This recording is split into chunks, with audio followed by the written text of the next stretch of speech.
Iran ইসরায়েলের যুদ্ধের পরিপ্রেক্ষিতে সাধারণ মুসলিম হিসাবে আমাদের করণীয় কি?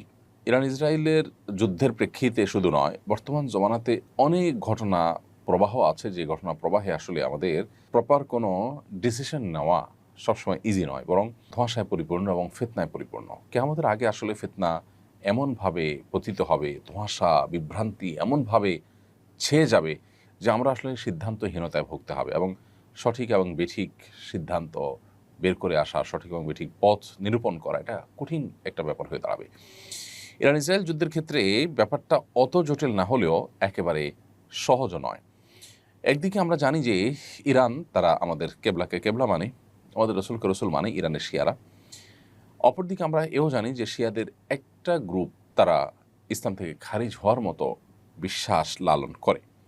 যদিও শিয়াদের মধ্যে আর অনেক গ্রুপ আছে, যারা অনেকেই আছেন যে ইসলাম থেকে খারিজ হওয়ার মতো বিশ্বাস লালন না